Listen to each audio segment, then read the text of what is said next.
Hello everyone, welcome to IFS. I am Ujjwal Tripathi और हमारे साथ हैं अंशु सर।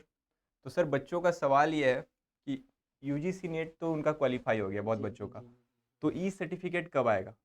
तो बेसिकली अगर हम बात करें अपने ई सर्टिफिकेट का, तो जैसा कि हम लोग प्रीवियसली देखते हैं कि हाँ सर। प्रीवियसली कैसे आया था, जी बिल्कुल। है ना सर? तो थोड़ा अनुमान हम लोग अगर लगाएं, तो जिस दिन अपना रिजल्ट आता है और उससे 15 से 20 दिन 20 या दिन के 25 अंदर दिन आता के है। बीच में जो है बच्चों अपना एग्जाम जो है, अपना एग्जाम का जो ई सर्टिफिकेट है, हाँ हाँ। रिजल्ट जो है बेसिकली अपना जो है वो आ जाता है ना सर, सर? लेकिन सर पिछले बार का जो मैं बताऊं आपको, हम्म, तो जुलाई में 24 जुलाई को रिजल्ट आया, लेकिन जो ई जी। सर्टिफिकेट था वो हम्म, 5 सितंबर को आया। अच्छा, मतलब अच्छा। टीचर्स डे के दिन आया था, हाँ, जी, जी, जहाँ जी, तक जी। मेरे को याद है।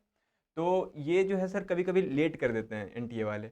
देखिए, इस बार तो हम लोग संभावना ये लगा सकते हैं कि 20 दिन के अंदर, क्योंकि हम्म, बहुत साल से ट्रेंड ये चल रहा है, लेकिन पिछले बार थोड़ा सा गड़बड़ हुआ था। हाँ। तो बेसिकली देखो अपना यूजीसी जो था वो बेसिकली पहले डिले चलता था। हाँ पहले तो सर। कोरोना के टाइम में तो काफ़ी ज़्यादा डिले हुआ था। उसके हाँ। बाद वो डिले चलता था, लेकिन अभी पिछले साल से हम लोग अगर देखें तो उन्होंने 2024 में भी अपना कब एग्ज़ाम होने वाला है, इसका भी भी आगे दे दिया है, आगे दे हाँ दिया हाँ है ना। सर, बिल्कुल। एग्ज़ाम भी इस बार प्रॉपर टाइम पे हुआ है, एकदम सही समय पे रिजल्ट भी अपना आ गया। जी हाँ सर। तो जितना उम्मीद है ना सर कि 20 से 25 दिन के अंदर जो है अपना और ये रिजल्ट जो है आपके वो ऑनलाइन आ मिलेगा जाएगा। सर। हाँ, ये आपको सर्टिफिकेट आपको ऑनलाइन मिलेगा। हम्म। और जिस तरीके से हम लोग अपना नेट का सर्टिफिकेट डाउनलोड करते हैं, बेसिकली जैसे एडमिट कार्ड डाउनलोड करते हैं, हाँ, उसी तरीके वैसे से ही सेम साइट पर ही तरीका, मिलेगा। सेम प्रोसेस हमें अपनाना है। हमें एनटीए की साइट पे जो है चले जाना है हाँ सर। सिंपली।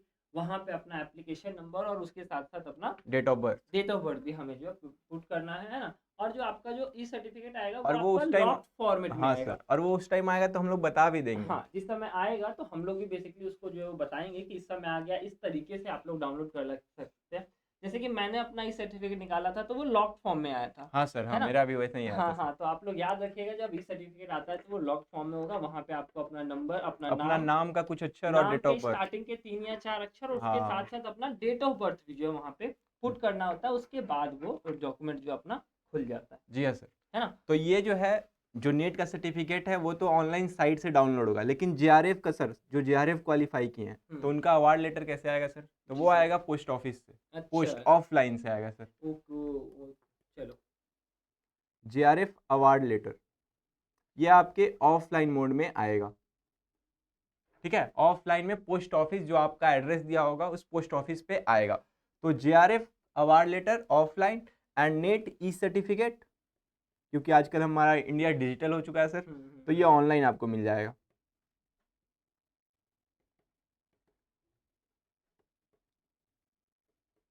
और अवार्ड लेटर के साथ साथ सर, जो पीएचडी में इनरोल करने वाले बच्चे होंगे, तो उनके लिए अब दरवाजा खुल जाएंगे सर। है सर्टिफिकेट ना? आने के बाद वो कहीं भी अप्लाई करना शुरू करेंगे। हाँ, आराम से आप लोग जो है कहीं पे भी अप्लाई कर सकते हैं। और जिनका जेआरएफ हो गया है, आप लोग जल्द से जल्द जो है पीएचडी में एनरोल कीजिए। इनरोल वैसे करेंगे। नेट वाले भी आराम से एनरोल कर सकते हैं, नो इशू। जी हाँ। लेकिन जेआरएफ में ये बेनिफिट होता है कि हम लोग को स्टाइपेंड स्कॉलरशिप मिलेगा, यस सर। गवर्नमेंट की तरफ से जो मिलने लगता है। तो जी हाँ। जितना जल्दी आप इनरोलमेंट कीजिएगा जेआरएफ में पीएचडी करने के लिए, उतना जल्दी जो है वो गवर्नमेंट आपको स्टाइपेंड जो प्रोवाइड करेगी।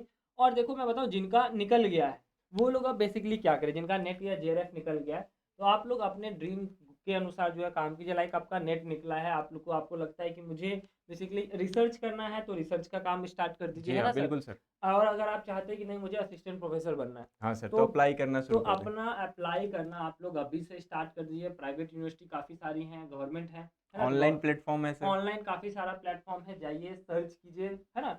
बेसिकली शनिवार और संडे का जो अपना न्यूज़पेपर आता है, एम्प्लॉयमेंट न्यूज़, हाँ है सर, ना? बिल्कुल। उसमें आपको प्राइवेट और गवर्नमेंट और आजकल तो सर मोबाइल पे भी उपलब्ध है बहुत सारे साइट, मैंने पहले ही बताए हैं बच्चों को। ऐप वगैरह भी है, लिंक्डइन जैसे हमारा एक सर, उस पर भी आप डाउनलोड करके वो सब देख सकते हो कि कहाँ वैकेंसीज आ रही हैं, तो वो हाँ, सब जरूर देखो। हाँ, वहाँ पे भी देख सकते हैं, न्यूज़पेपर से भी आप लोग देख सकते हैं। तो आप अपना उसके लिए तैयारी कीजिए। और बात, और जो सोच रहे हैं कि नहीं मुझे जेआरएफ कर लिया है मैंने या नेट कर लिया है, मुझे रिसर्च में जाना है, मुझे पीएचडी करना है, हाँ दोनों मैं बताना चाहूँगा, दोनों अलग अलग बात है। आप पहले ही तय कर लीजिएगा कि आपको असिस्टेंट प्रोफेसर करना है, अभी पढ़ाना है, या फिर रिसर्च करना है। जी हाँ, क्योंकि बिल्कुल। रिसर्च में हम लोग, कई बच्चे क्या करते हैं, घुस जाते हैं, जोश हाँ जोश हाँ में हाँ घुस हाँ, जाते घुस जाते हैं। हैं ना? लेकिन फिर बाद में, क्योंकि रिसर्च बहुत ज़्यादा लेंदी, लेंदी बहुत है। ज़्यादा टाइम टेकिंग, टाइम कंज्यूमिंग, बहुत ज़्यादा वो हेक्टिक हो जाता है। तो रिसर्च थोड़ा सोच समझ के कीजिएगा। और आपका जो टॉपिक पसंद है, आपका जो हाँ, क्योंकि पसंदीदा उसके साथ टॉपिक है, 5 साल रहना है सर। 5 साल उसी टॉपिक के साथ हमें रहना है, उसी के लिए रिसर्च करना है सारा, है ना? हम्म। तो ध्यान से अपना टॉपिक जो चूज चूज कीजिएगा। करिए। तो सिंपली है, रिसर्च, जिनको रिसर्च में जाना है, पीएचडी करना है उनको, तो टॉपिक वगैरह अपना खोजने लगिए, अभी अभी से से रिसर्च आइडेंटिफाई प्रपोजल करिए, बनाना शुरू करिए। रिसर्च प्रपोजल बनाना शुरू कीजिए। और थोड़ा सा अगर आप रिसर्च पेपर रिव्यू करते हैं, हाँ जी, है ना, तो वो ज़्यादा इनको आइडिया देगा कि हाँ किस तरीके से रिसर्च पेपर जो है प्रिपेयर किया जाता है। और उसी के साथ साथ अगर हमारे बच्चे रिसर्च पेपर लिख लेते हैं, हाँ सर, है ना, तो उनका एपीआई स्कोर जो है वो 2 नंबर वहाँ पे उनका वो बढ़ बढ़ जाता है। जाएगा। हाँ, रिसर्च पेपर पब्लिश करवाना शुरू करिए। हाँ हाँ, अब तो अपने एपीआई स्कोर पे वर्क करिए, हाँ, है है ना ना, सर? जिनका असिस्टेंट प्रोफेसर बनने का हाँ, सपना है वो अपना एपीआई स्कोर पे जो है वो वर्क करे, है ना। और रिसर्च पेपर आपको कहाँ पे मिलेगा सर?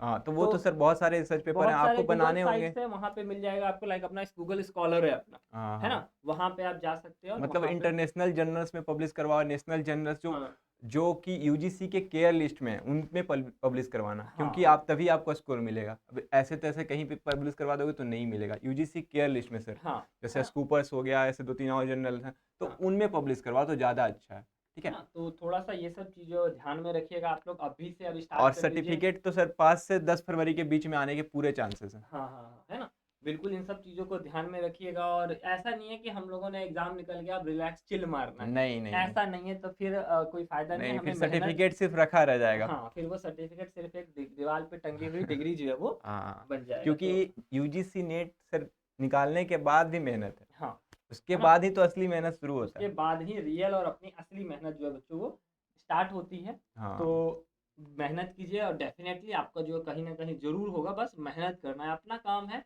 अपने मेहनत हाथ करना। में कर्म कर्म करना है यस ना सर, सर। बिल्कुल, फल तो जो भगवान देगा। भगवान देंगे, जो होना है वो होगा ही, लेकिन कर्म करना है हमें। हाँ सर, और सर मैं थोड़ा सा ना आपसे ये बात करना चाहता हूँ बेसिकली, कि जिन बच्चों का नहीं हो पाया, है ना, अच्छा, हाँ सर। जिनका हो गया उनका तो बहुत अच्छा है, वेल एंड गुड है, बहुत अच्छा है। हुँ, हुँ। लेकिन जिनका नहीं हो पाया वो बच्चे क्या करें, है ना, वो किस तरीके से बेसिकली आप कैसे कोप अप करें इस सदमे से। एक तरीके से देखो, साल भर मेहनत करो, 6 महीने तक पूरा डेडिकेशन के साथ पढ़ाई करते हैं सर, है हुँ, ना, और हुँ। उसके बाद फिर नहीं हो पाता, तो बहुत ज़्यादा दिक्कत हो जाता है, बहुत ज़्यादा आदमी जो है वो डिप्रेस में चला जाता है। तो किस तरीके से कोप अप करें इस चीज़ से, कैसे फिर से रिवाइव करें अपने आप को, रिचार्ज करें, फिर दोबारा करें ना करें? सर मैं इस पे थोड़ा सा आपकी राय जानना चाहूँगा।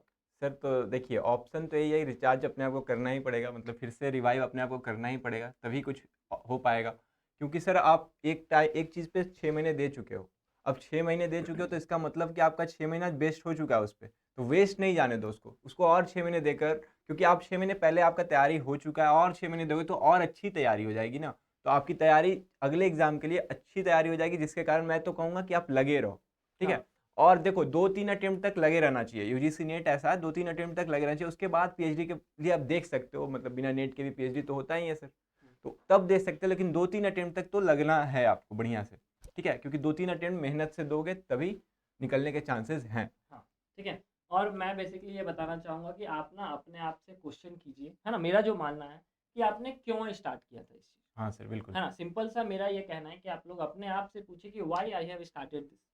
तो देखो, अब एक बार फेल हुए कोई दिक्कत नहीं है, हमारा गोल है, हमारा ड्रीम जॉब है कि हमें असिस्टेंट प्रोफेसर बनना है, हमें पढ़ाना है, उसमें रुचि है। अब बहुत बच्चे क्या करते हैं, एक बार एग्जाम दिए नहीं हुआ, चलो चेंज कर देते हैं, स्कोप ही चेंज कर देते हैं, एरिया ही चेंज कर देते हैं, हम एसएससी, रेलवे, बैंकिंग वगैरह में चले जाते हैं।